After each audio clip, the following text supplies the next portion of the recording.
गौर से सुनिए दोस्तों, एक दुनिया जहां उन्हें अपनी भावनाओं को महसूस करने की जरूरत है और एक दुनिया जहां उनसे कहा जाता है कि महसूस मत करो, बस आगे बढ़ो। यही वजह है कि आज का युवा सबसे ज्यादा टूटता है अपने भीतर के संघर्ष से।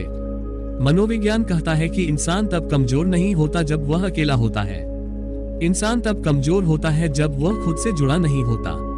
और यहीं से शुरू होती है उस एकांत की यात्रा जो बुद्ध ने 2500 साल पहले दिखाई थी। एकांत वह जगह नहीं है जहां कोई नहीं होता। एकांत वह जगह है जहां पहली बार आप खुद को पाते हैं। अब देखते हैं कि आधुनिक मनोविज्ञान इस एकांत की शक्ति को कैसे समझाता है। मनोविज्ञान के अनुसार अकेलापन क्यों जरूरी है। 1. आपका दिमाग रीसेट मोड में जाता है। अकेला समय उस सॉफ्टवेयर अपडेट जैसा है जो बैकग्राउंड में चलता है। मनोविज्ञान में इसे कहते हैं डिफॉल्ट मोड नेटवर्क एक्टिवेशन। जब आप अकेले होते हैं, दिमाग ऑटो रिपेयर करता है, यादों को सॉर्ट करता है, भावनाओं को बैलेंस करता है, नई जगह बनाने लगता है। यही कारण है कि सबसे अच्छे आइडियाज अकेले में आते हैं, भीड़ में नहीं। 2. आत्म जागरूकता तेज होती है। साइकोलॉजी कहती है ग्रेटर देन तुम खुद को तभी समझ सकते हो जब थोड़ी देर दुनिया को चुप करा दो। जब शोर बंद होता है तभी पहली बार आपकी असली आवाज सुनाई देती है।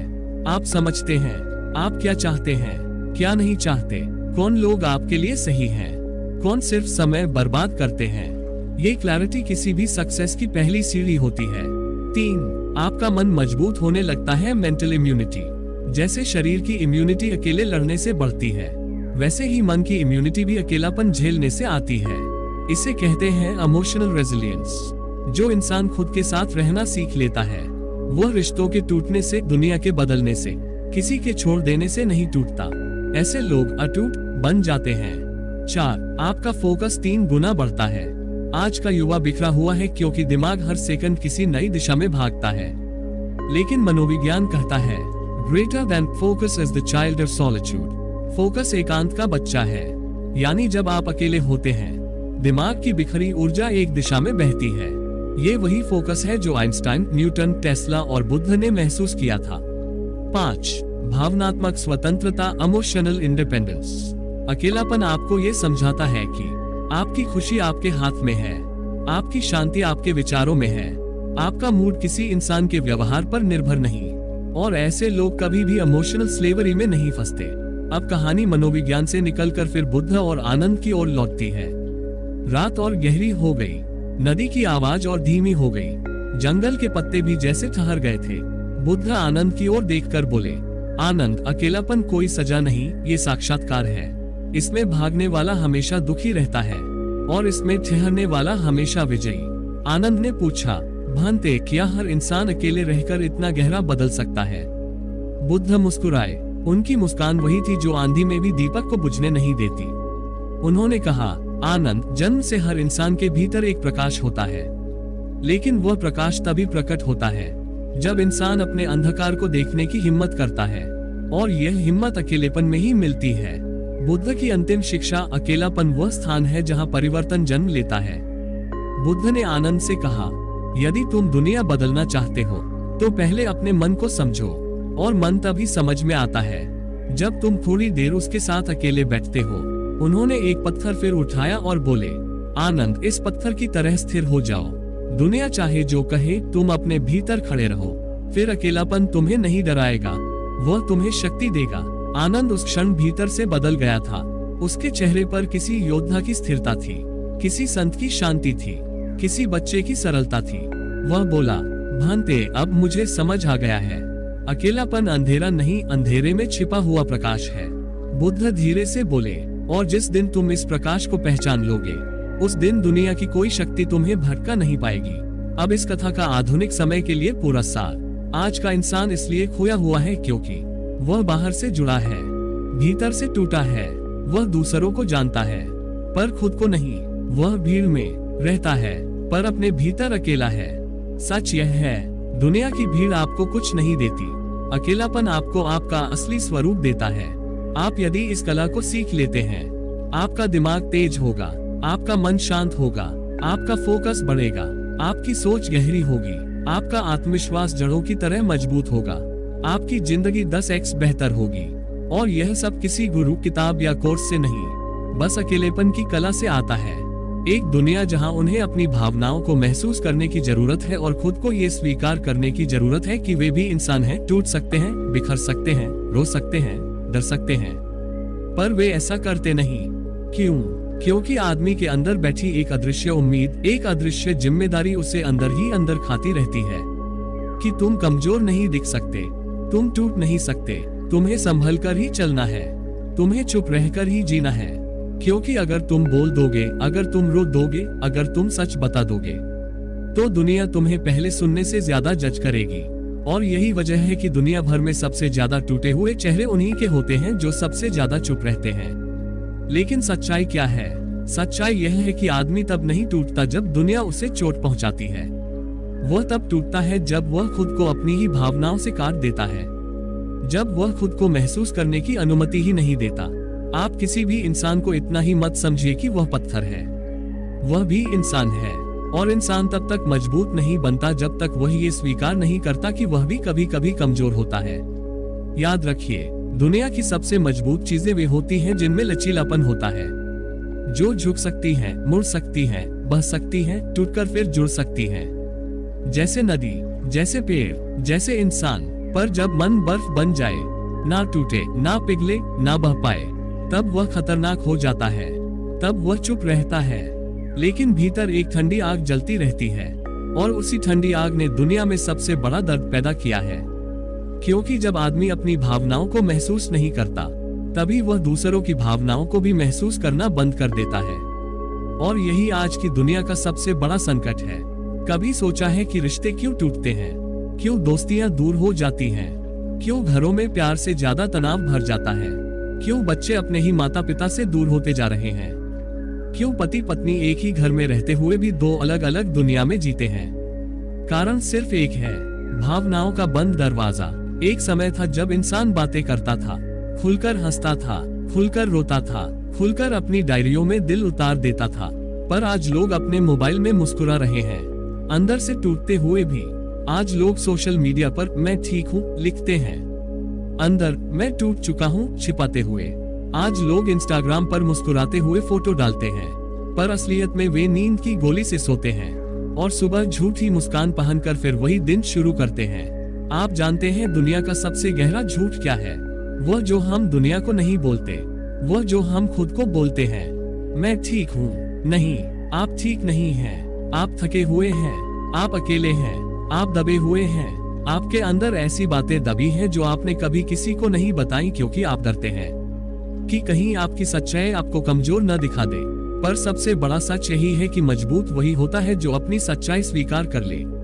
सच्चाई छिपाना कमजोरी है, सच्चाई स्वीकार करना ताकत है। याद रखिए, आप जितना भीतर से छिपाते जाते हैं, आप उतना ही भीतर से टूटते जाते हैं।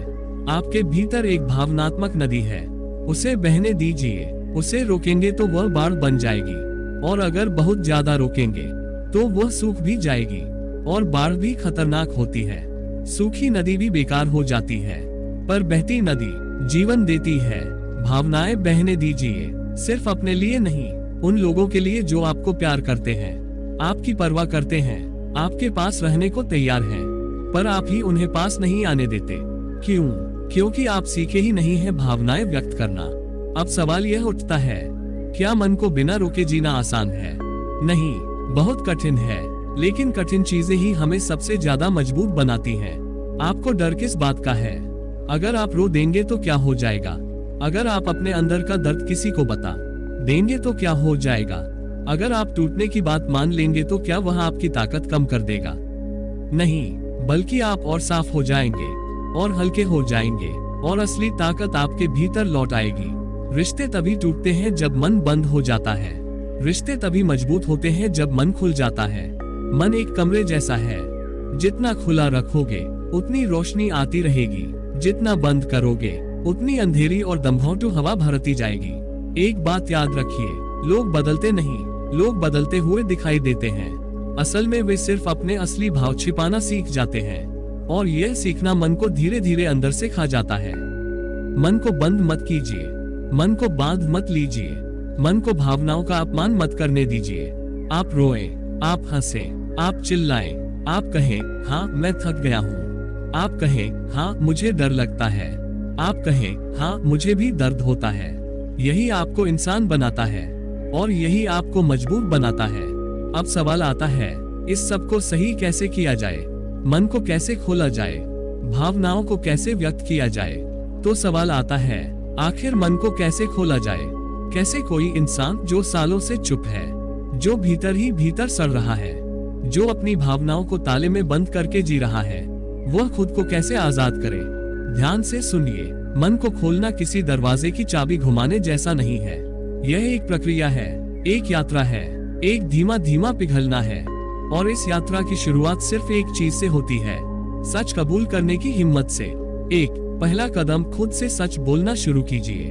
आपकी जिंदगी की सबसे बड़ी लड़ाई आपको किसी और से नहीं, अपने आप से लड़नी है। अपने आप से यह कहना कि हाँ मैं थका हूँ, हाँ मेरे भीतर दर्द है, हाँ मैं बहुत दिनों से दबा हुआ हूँ, हाँ मुझे सहारे की जरूरत है। ये कमजोरी नहीं है, ये साहस है। मन को बंद करना आसान है, मन को खोलना बहादुरी है। और ये बहादुरी सिर्फ आप ही दिखा सकते हैं, कोई और आपके लिए नहीं करेगा। दूसरा कदम, अपनी भावनाओं को नाम दीजिए। भावनाएं तब खतरे बनती हैं जब आप उन्हें पहचानते नहीं। हर बात को मैं ठीक हूँ कहकर दबाते रहेंगे तो मन धीरे धीरे कचरा घर बनता जाएगा। अपने अंदर क्या चल रहा है समझिए। क्या ये गुस्सा है, दुख है, डर है, थकान है, अकेलापन है, या किसी बात का घाव है जो भर नहीं पा रहा? भावनाएं धुंधली नहीं होनी चाहिए, उन्हें नाम दीजिए, तभी वे आपकी दुश्मन नहीं आपकी शिक्षक बनेंगी। तीसरा कदम, कम से कम एक इंसान चुनिए जिसके सामने आप सच्चे हो सके। हर किसी को अपने दिल के दरवाजे मत खोलिए, पर किसी एक को खोलिए जरूर। किसी एक इंसान के सामने खुद को सच कह देना मन को पिघलाना शुरू कर देता है। किसी दोस्त से, भाई से, बहन से, माता पिता से, या किसी ऐसे से जिसके सामने आपको जज किए जाने का डर नहीं। अगर कोई नहीं है तो अपने आप से बातें करना शुरू कीजिए। डायरी में लिखिए, मोबाइल के नोट्स में लिखिए, पर अंदर के विचारों को कैद मत कीजिए। मन बंद कमरा नहीं है, उसे हवा चाहिए। चौथा कदम, उन चीजों को छोड़ना सीखिए जो मन को भारी बनाती हैं। कुछ लोग, कुछ रिश्ते, कुछ यादें, कुछ शब्द, कुछ घटनाएं, इनका बोझ मन सालों तक ढोता रहता है। आपको लगता है कि आप भूल चुके हैं, पर मन कहता है नहीं, मैं अभी भी पकड़े हुए हूँ। यही पकड़ दर्द बन जाती है। छोड़ना आसान नहीं, पर छोड़ना सीखना जरूरी है। बुद्ध ने कहा था, अगर तुम पकड़ोगे तो दुख पाओगे, अगर छोड़ोगे तो मुक्त हो जाओगे। मन को साफ रखने का सबसे बड़ा तरीका है, जो चीजें अब आपकी ऊर्जा खा रही हैं, उन्हें जाने की अनुमति दे दो। पांचवा कदम, अपने आप को इंसान की तरह ट्रीट कीजिए, मशीन की तरह नहीं। सालों से आपने अपने मन से क्या कहा? मजबूत बनो, चुप रहो, चलो आगे बढ़ो, रोना मत, टूटना मत। कोई समझे या न समझे, तुम्हें चुप रहना है। पर आज मैं आपसे एक बात कहूँ, सुनिए जरूर। आप कोई मशीन नहीं जो सिर्फ चलता रहे। आप इंसान हैं, और इंसान को महसूस करने का हक है। आपको रुकने का भी हक है, आपको रोने का भी हक है, आपको टूटने का भी हक है, आपको दोबारा जुड़ने का भी हक है। अगर आप अपने आप को इंसान की तरह समझना शुरू कर दें, तो आपका मन आपके दुश्मन से आपका साथी बन जाएगा। छठा कदम, जो चीजें आपके मन को शांति देती हैं, उन्हें रोज का हिस्सा बनाए। हर इंसान के भीतर कोई न कोई ऐसी चीज होती है जो उसे शांत करती है, पर हम अक्सर उन्हें भूल जाते हैं। क्यों? क्योंकि हम बहुत जल्दी बड़े हो जाते हैं। अब सोचिए, आपके लिए वह क्या है? संगीत सुनना, किताब पढ़ना, अकेले टहलना, ध्यान लगाना, लिखना, पेंटिंग, दोस्तों से बात, या बस चाय का एक शांत कप। इनमें से कोई एक चीज आपके मन को रोज साफ करती है। मन को शांति खुद नहीं मिलती, उसे दी जाती है। सातवां कदम, खुद को माफ कीजिए। लोग कहते हैं दूसरों को माफ कर दो, पर मैं कहता हूँ पहले खुद को माफ करो। आपने गलतियां की होंगी, आपने कुछ फैसले गलत लिए होंगे, आपने कुछ लोगों को खोया होगा, आप किसी पर भरोसा करके टूटे होंगे, आप किसी को छोड़ नहीं पाए होंगे। पर इसका मतलब यह नहीं कि आप बुरे हैं, इसका मतलब सिर्फ यह है कि आप इंसान हैं। अपने आप को माफ करना सबसे बड़ा इलाज है। और आखिर में एक बात जो आपको हमेशा याद रखनी चाहिए, मन तब मजबूत होता है जब उसे रोने दिया जाता है, न कि जब उसे रोने से रोका जाता है। तारांकन, मन तब शांति पाता है जब वह खुलता है, न कि जब वह बंद रहता है। मन तब समझदार बनता है जब वह खुद को समझता है, न कि जब वह दुनिया को समझाने में जिंदगी बर्बाद कर देता है। आप अकेले नहीं हैं, आप टूटे हुए नहीं हैं, आप बदकिस्मत नहीं हैं, आप कमजोर नहीं हैं, आप बस बहुत दिन से चुप थे, बहुत दिन से दबे हुए थे, बहुत दिन से खुद को महसूस करने की अनुमति नहीं दी थी। आज से देना शुरू कीजिए, एक एक कदम, धीरे धीरे। शांति खुद चलकर आपके भीतर आएगी, क्योंकि याद रखिए, जब मन खुलता है तभी जीवन बदलता है। और आप इस बदलाव के लिए तैयार हैं, क्योंकि आप इस पूरी यात्रा को पढ़ते पढ़ते अपने भीतर एक बात स्वीकार कर चुके हैं कि आपको भी जीना है, खुलकर, सांस लेकर, महसूस करके। और यही वह शुरुआत है जहां आपका नया जीवन शुरू होता है। दोस्तों, अगर आपको ऐसी ही जीवन परिवर्तन करने वाली बातें, आध्यात्मिक ज्ञान और मनोविज्ञान का संगम पसंद है, तो हमारा चैनल आपके जीवन की रोशनी बन सकता है। ये चैनल सिर्फ वीडियो का संग्रह नहीं, बल्कि आत्मा को जगाने का एक सफर है। तो अभी हमारे YouTube चैनल को सब्सक्राइब कीजिए। धन्यवाद।